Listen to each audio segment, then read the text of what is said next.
Welcome to Taking Your Automation to the Next Level with PowerShell 7. I'm Joey Aiello, Program Manager on the PowerShell team. And howdy, I'm Jeffrey Snover, Microsoft Technical Fellow. So let's talk about what we're going to talk about today. So first, we're going to talk about the evolution of PowerShell and our sacred vow. We're going to talk about PowerShell 7, 7.0, 7.1, and then what we're going to do for 7.2. That's going to be an LTS release and beyond that. And then talk about some of the innovation that we're doing in PowerShell. But first, let's stop back and take a look at COVID-19. Wow, what a strange time, right? Lots of drama everywhere. But if you think about it, the details will vary, but here's the reality. The reality is the world always has been, the world is, and the world always will be a messy place, right?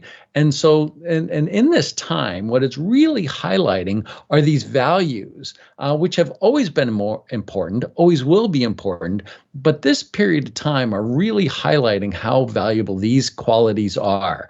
Qualities like adaptability, resilience, robustness, and automation. Okay, now why is automation on that list? And really, and we're going to talk about that. And really, this is sort of what I call the F5 moment, right? The hit refresh moment.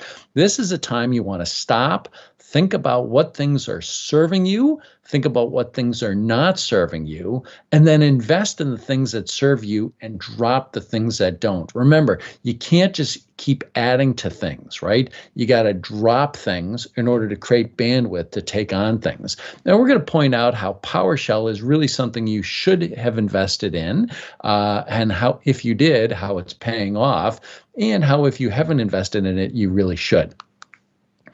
So first, a story. You might have heard of this thing called Microsoft Teams. Teams has had explosive adoption during this period of COVID-19. And so this is from a while ago, but you might have seen this CNN article about how Teams usage went up by 12 million daily active users in a week, up to 44 million. Now that number's in fact gone, much higher than that. But imagine one day your boss taps you on the shoulder and says, hey, next week we're going to have 12 million more users every single day. What would you do for that? And I'll tell you, boy, it was just an amazing time. Now, during this time, they, tapped me on the shoulder and said, hey, Jeffrey, we need your help. We need you to be an executive incident manager for the European expansion of Teams. So that meant getting up at 3 a.m, showing up and helping teams out. And here's the thing I noticed. PowerShell was everywhere. PowerShell was everywhere. They were using it for diagnostics, for operations, for provisioning, for repair. PowerShell was everywhere. And I will tell you that PowerShell's verbosity and clarity were just gifts in these stressful periods, right? And you're stressed to be able to open up a script and see what it does and know exactly what it does with clarity was such a gift. And now the point of this is we were automating up and automating down. Yes, we're buying as many x86 servers as we could, but in fact, that wasn't fast enough. So what we had to do is we had to tear some things down and use that capacity for Teams. And the point was PowerShell was being used everywhere. We were automating up and we were automating down, and things just worked, right? It was a wild success. And why was that? And the answer was, we were prepared and we were using PowerShell. Now, Clausewitz, right, the famous historian, once said, to secure peace is to prepare for war. Well, for IT pros, I've got a variation on that. And for me, what I say is, hey, to secure calm is to prepare for drama. Why did this Teams expansion work with relatively no drama? And the answer was we were prepared for that drama. And here I'm kind of highlighting the point that PowerShell 7 and PowerShell in general has been this 20-year story of preparing you for drama. Okay, now there's a recent book about this. Don Jones recently wrote the origin story for PowerShell. It's a fantastic book. He went and talked to a bunch of the members of the original team, got their stories, and included in this book. I strongly encourage you to give it a try. But in it, you'll see throughout this 20-year story, we have had this idea of a sacred vow. Now, how many technologies out there or products out there make you a sacred vow? right? I don't think there are many, right? And here's our sacred vow. Our sacred vow is this. Look, I know you're busy, your hair's on fire, and I'm asking you to stop and learn PowerShell. And our sacred vow is learn PowerShell and your value will continue to appreciate over time. That we will continue, you invest in PowerShell and then we will invest in you and make your skills more valuable year after year after year. And I think you'll see that through the rest of this presentation. PowerShell is a story of continued investment. This is not something we've run hot on and then run cold on. We continue to invest. We continue to invest in you. Yeah, so let's talk a little bit about the evolution of PowerShell over the history. Thanks so much, Jeffrey. So, when PowerShell first got started back in the sort of Windows PowerShell 1.0 and 2.0 days, IT management on Windows was extremely messy, as we talked about, right? And it's always going to be messy to some extent. But in the Windows world, we had all these different ways that you could manage your IT workloads, right? You had COM, Win32 APIs, .NET APIs, WMI, the registry, files floating around everywhere. And so PowerShell was really built as this way that you could weave all of these different types of APIs together in single scripts in a very task-oriented layer of abstraction, right? So instead of me having to worry about, which technology I have to use because I'm interacting with the storage layer versus the networking layer, I'm able to just use PowerShell to call all of these things from a single logical flow. But this also meant that people had to do a lot of things themselves, right? They had to weave these APIs together. So in the PowerShell 3.0 through 5.0 days, we focused more on adding modules for specific roles and features, right? So instead of you having to figure out that half of the storage APIs are in one place and half are in the other, we glued them together inside of these storage modules so that you could really use them without having to do all that additional heavy lifting. Additionally, we added WinRM remoting because as we grew PowerShell, you're going to need to grow the scale of the systems that you're managing, and so having that ability to remote into a number of machines and do that fan out of automation was critical. Now, obviously, 4 or 5 years ago, we decided to open source PowerShell, and with PowerShell Core 6.x. This meant that we had ubiquity, right? So this was all about bringing PowerShell to more than just Windows and Windows Server, but bringing it to the rest of the world, right? The macOS admins out there that were managing Windows Server, the Linux admins out there that maybe had mixed environments between Windows and Linux, and so putting PowerShell in all of these newly disparate places, where in the past we had these disparate APIs, we now had disparate operating systems, container technologies, REST APIs, etc. But of course, this came with a price, right? Which was that, as you can see, some of this Venn diagram here on the outside was actually stuff that no longer worked in the Windows Server days, right? So we took a step back on a few of those roles and features. But with the introduction of PowerShell 7, we've brought all of this back, right? So in addition to a bunch of native modules working just great, we've also got these Windows compatibility layers that allows us to call back into Windows PowerShell, and everything is working from before just like you would expect it to. Right, so now why do we call it PowerShell 7, right? And the answer is this. Well, first, we had Windows PowerShell. And so what was it? Windows PowerShell enabled simple automation and management of Windows servers and clients. Awesome. Then we had this separate thing, right? PowerShell Core. So you had Windows PowerShell and then you had PowerShell Core. Well, so what was PowerShell Core? Well, PowerShell Core was this great universal automation and management system, works across operating systems and clouds. So, but then why was it PowerShell Core? And the answer was it was sort of qualified, right? It's qualified. And the answer was it couldn't do everything that Windows PowerShell could do. And so now we just call it PowerShell. We drop Windows, we drop Core, it is PowerShell. PowerShell 7. PowerShell 7 is the tool that works across all environments. There's no modifier, there's no qualifier, there's no caveat. This is the one you want. So PowerShell 7 enables automation, management, deployment on cloud, on premises, hybrid resources at large scale and complexity, manages our stuff, manages the other people's stuff, anybody's cloud, anywhere. This truly is now PowerShell 7 is the tool to manage anything from anywhere. Joey, has this been successful? Absolutely. Absolutely. We've had explosive growth over the last year. So you can see here back in September of 2019, we were actually sitting at 20 million startups of PowerShell per month. And this has 5x'd since then. So, you see a nice little jump as the release candidates for 7.0 start to come out. And then this GA in March where we've got a ton of usage. And this big chunk you see, we'll dig in a little bit here on the next slide. But all of this orange right here is all Linux, right? So you'd expect a lot of folks talk about how PowerShell is really this, this Windows technology. Traditionally, Windows PowerShell shipped as a component of Windows. But you can see here the majority of the growth that we've experienced here from PowerShell 6 and 7 were really there on Linux. So this idea of heterogeneous environments where you're operating against multiple operating systems, automating against multiple operating systems is very real. And the value prop here, people have really understood this a lot. But we've also got Windows growing at a steady clip too, right? So this is folks who, have been using Windows PowerShell in the past, but they find that there's enough benefit in PowerShell 6 and 7 to move forward, to leverage that on Windows as well. Yeah, I have to say, I think, we always knew people would get the Linux support. I think we were shocked at how quickly and how enthusiastically people have adopted Linux. Yeah, it's been really awesome to see.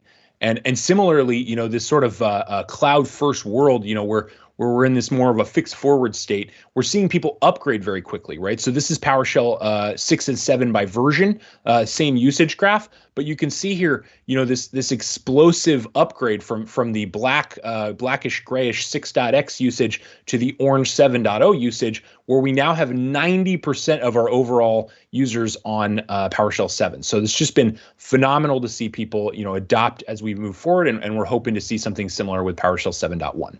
So PowerShell 7, we were talking about the sacred vow before. PowerShell 7 absolutely fulfills the sacred vow in making your investment in learning PowerShell more valuable over time.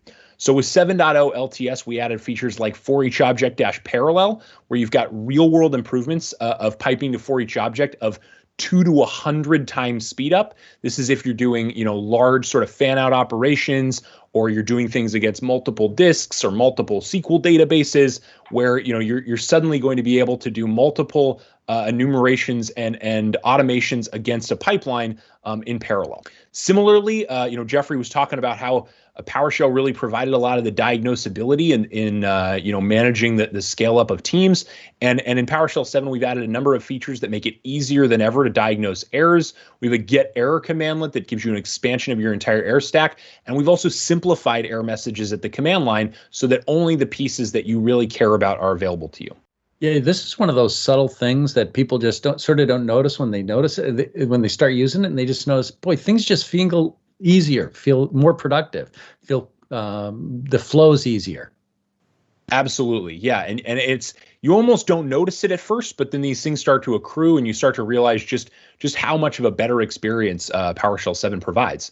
So, as we talked about before as well, this was all about bringing back the sort of stuff that the qualifiers that we had to tack on to 6.x. So we've got more native compatibility than ever. You can go to AKMS/PS module compat to get the information on exactly which Windows modules work and how. And then for those that aren't natively compatible, they're going to magically work on their own within Windows environments by calling back into Windows PowerShell secretly under the hood. So all of your scripts now, you can really just run them in PowerShell 7 and trust that they're going to work exactly as they did before.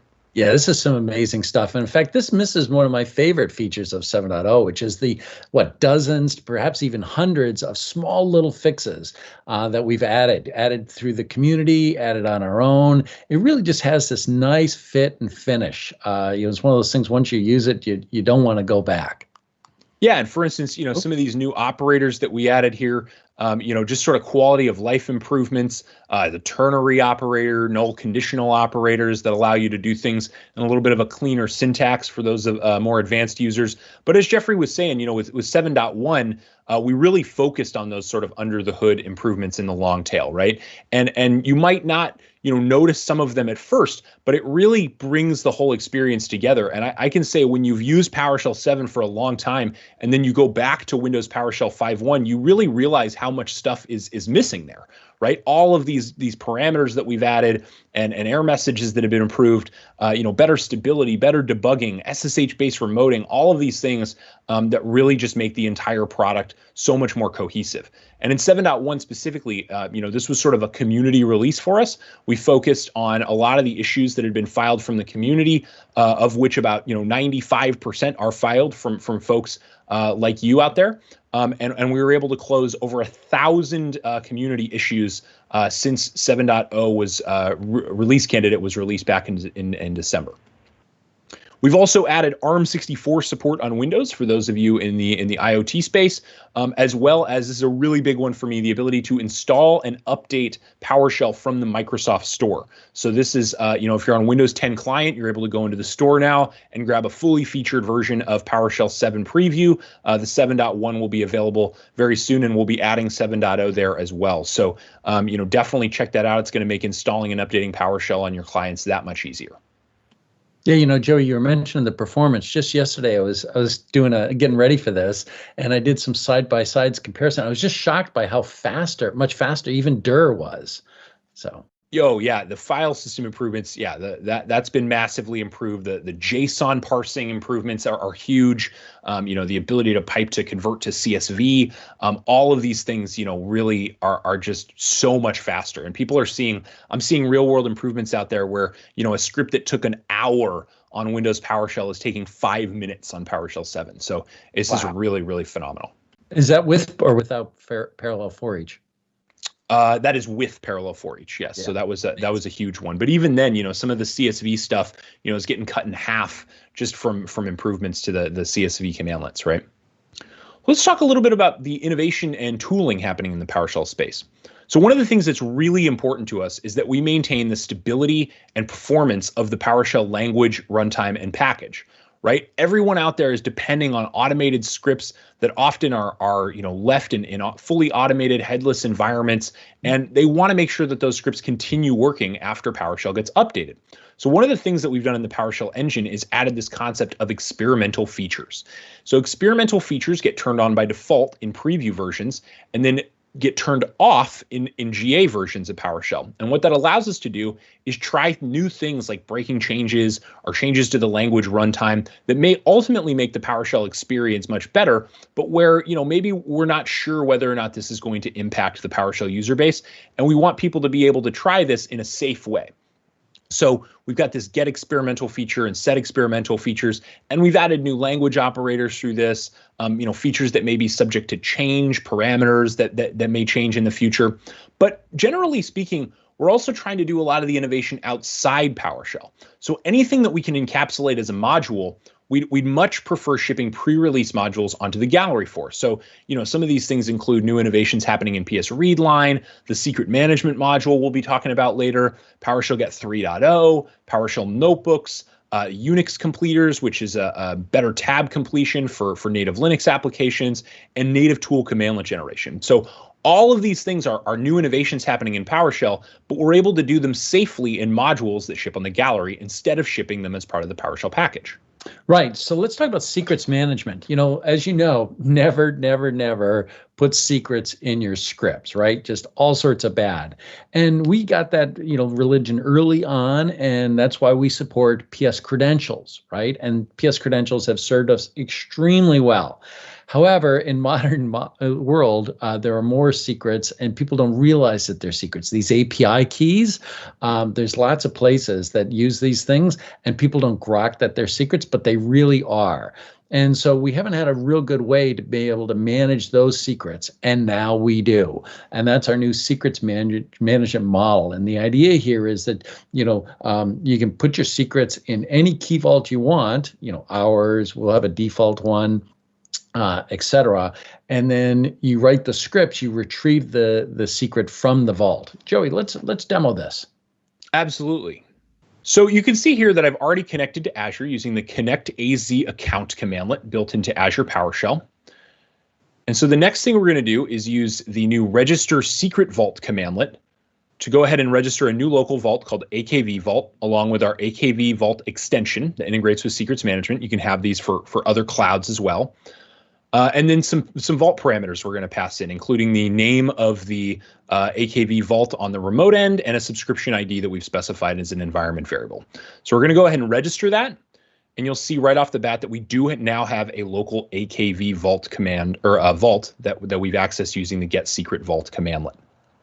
So now we're going to check to see if a test secret exists. And you'll see here that we get no return output. And this has actually gone to the remote server to look for this thing. So this time we're going to go ahead and generate it here in the Azure portal. So we've got a value here. This is super secret. And once that secret's been created, we can flip back to Visual Studio Code and click into check out this secret again. So this time we run the same commandlet and we do see that test secret now exists. So this is something you should not do in production, but just to show you that in fact the value is correct, we're going to run this directly at the console with the as plain text parameter. And what that's going to do is output the plain text representation of that secret. But again, we don't want to have that stored in the logs, so do not do this in production. So you can see this is super secret is in fact the value of that secret that we retrieved from AKV. But again, this could be any secret stored in AWS or HashiCorp's vault or wherever. So next thing we're going to do is find the test gallery publish key secret, which is a NuGet API key that is going to allow us to publish a test module to the PowerShell test gallery. So again, we've inlined this get secret as a value passed to the NuGet API key parameter. And because we've specified it there, it will not show up in our logs. Again, with that as plain text, because that does need a text representation of the key. And we're going to go ahead and install that module to make sure that it was in fact successfully published to the gallery. And so we're able to run install module. It's going to go and grab it. And again, this script, really the value add that we have here is that we can take this script and publish it in a way that the vault name is parameterized, right? So if I put this script up on the PowerShell gallery, I'm actually able to see that, or I'm able to download that thing and pass in a different vault name for a different vault extension that I've registered. So this could be a local vault. You could be using KeyPass, HashiCorp's vault, any of these different vault technologies that you've set up beforehand. And that get secret is going to work uniformly against any of those vault providers by going through the secret management module. So this is a really cool way to really grow the ecosystem and the shareability of open source artifacts that use different vault technologies under the hood without having to hard code that into those shareable artifacts. And for people who haven't picked it up, this is Visual Studio Code, but showing in PowerShell ISE mode. One of my favorite things. So let's talk a little bit about PowerShellGet 3.0, right? So this is a brand new version of PowerShellGet that's been available as a pre-release module for about a year now. Some of the top benefits, one of the things we've heard from customers a lot is that PowerShellGet 2.0 is sometimes difficult to get modules to install, right? You have to start tacking on these additional parameters like dash force, allow clobber, all these kind of additional parameters. And so we really wanted to simplify the commandlet surface area. So this is going to make it a lot easier to just get modules when you want them from the PowerShell gallery. Additionally, we've ported everything to C# to improve the performance and stability of the modules. We've seen some customer issues around sort of transient error messages happening or sometimes modules taking too long to install.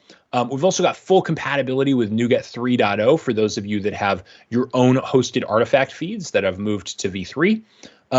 Similarly, we've got this new version syntax that has been often requested that allows you to specify a maximum or minimum version with range syntax. So, here at the end, you see this example with the square bracket 3.0 to the 4 with the closing parens.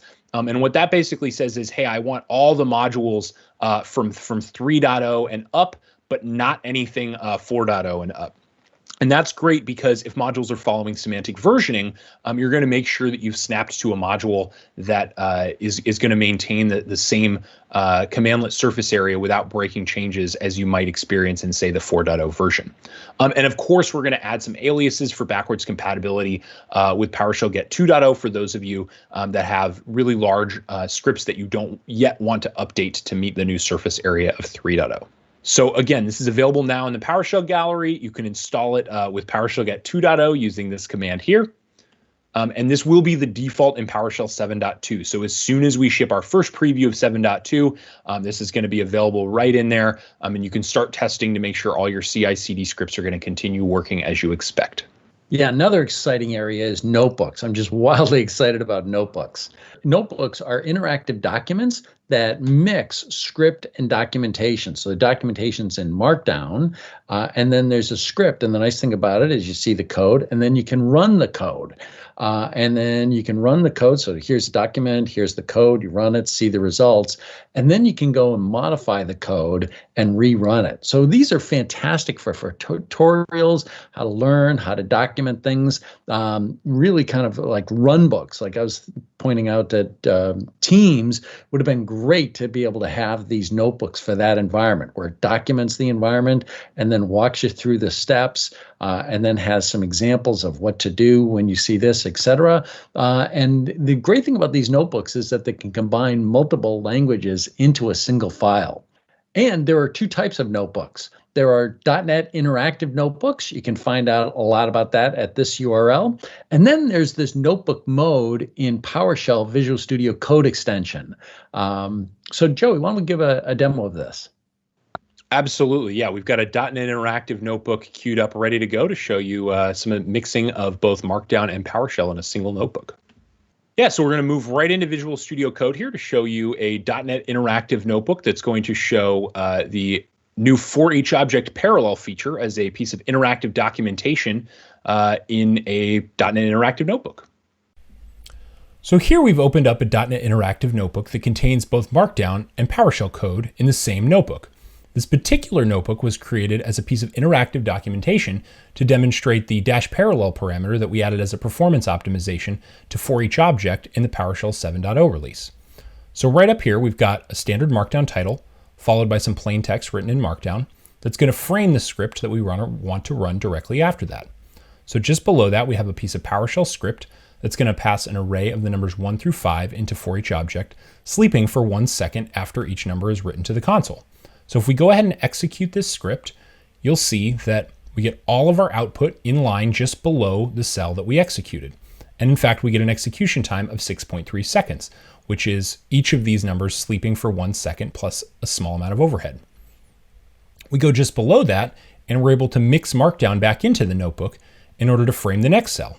So here, we've actually introduced the -parallel parameter, which is going to execute this much quicker. And in fact, we're able to finish in 1.1 seconds. So again, we get this interactive output directly in line as part of the notebook. Now, if we want to edit a Markdown cell, we can actually click straight into it and edit it in real time. So if I go ahead and add some asterisks around the word larger and revalidate the cell, I'm going to see that italics pop into the Markdown just as I'd expect. So I get this rich editing experience directly in Visual Studio Code to actually edit these individual cells. And of course, I can do this with longer running scripts as well. And while I'm not going to execute this one today because of the GitHub API rate limits, I can guarantee you that this does in fact work and will again give me output showing all of the repositories in the PowerShell, Microsoft, and .NET organizations on GitHub. So you can use this notebook feature with long-running scripts, both to demonstrate things educationally, as well as to run semi-manual tasks in a long-running workbook in your IT environment. Awesome. So definitely stay tuned to the PowerShell team blog for more information on how notebooks are going to evolve over time. There's a lot of changes coming in, and it's a really, really exciting space that we really hope to have a lot more shareable notebooks out there for the ecosystem for all these purposes. Yeah, it's crazy cool stuff. Really cool. Really cool. So what's next? What's next for PowerShell? So first, we've got a bunch of things that are going to be generally available, GA'd very soon. PowerShell 7.1 release candidate should already be out now, and the generally available release will be coming in November. PowerShellGet 3.0 will be coming later this year. You should see a GA release of that, and it will be making its way into PowerShell 7.2 RC, PowerShell 7.2 preview, which will be out right after PowerShell 7.1 GAs.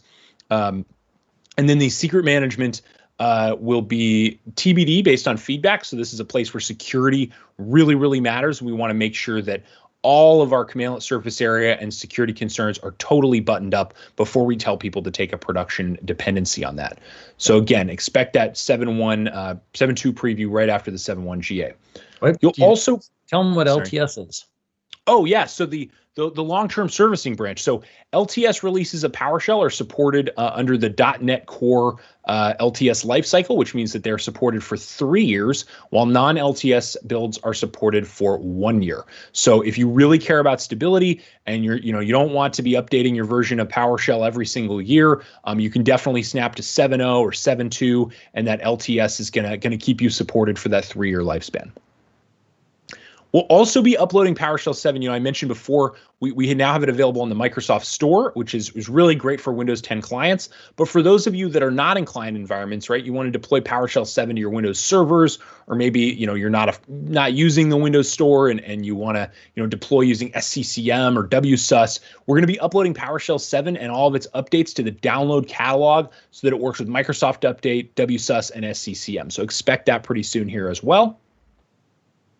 And finally, we're going to be making a ton of interactive improvements in PS readlines. So, this is dynamic help, better tab completion, smart predictions that give you suggestions on the kinds of stuff that you might want to run, and more. So definitely check out Jeffrey's doing another session with Jason Helmick, PowerShell Unplugged, where they're going to be going into some of these in more detail. So what can you do now? Well, first of all, you can download and install PowerShell 7. So you can go and grab it at akms/get-PowerShell. We've got the 7.0 LTS, 7.1 release candidates already out, 7.2 previews coming soon, and then file issues. Tell us what you like, tell us what you don't like. You can even contribute documentation, tests, or even product code into PowerShell if there's something that you really think deserves to be there in the package, and you've got some great ideas. Come tell us about them. Come help out. This is all open source, and we have so many contributions coming from the community. It's really, really awesome. Got a million other projects available at github.com/PowerShell. A ton of different modules, other experiments that we're running. There's just tons of code flying through there, so come check it out. Additionally, definitely make sure to check out our PowerShell team blog at akms/PS blog. For those RSS lovers out there, feel free to subscribe. PowerShell team on Twitter, that's PowerShell_team. Follow us there for the latest updates. We post blog updates there, module updates as well. Definitely for all the latest stuff, check us out there. And then at Ignite, like I said, check out that PowerShell Unplugged with Jeffrey and Jason, as well as Ask the Experts that we're going to be doing with the PowerShell team. We've got be bringing in people from the product team, engineers, PMs. Bunch of us will be there. So come in and ask your questions and talk to us there. Great. So in summary, right, again, PowerShell Sacred Vow. PowerShell Sacred Vow is learn PowerShell, and over time, you will become more valuable. Why is that? We continue to make you more valuable. PowerShell 7.1 is the release that now you can manage anything from anywhere. We've been in this 20 years. We've been investing in this for over 20 years, and really the journey has just begun. So thank you for all your contributors. Thank you for all your feedback.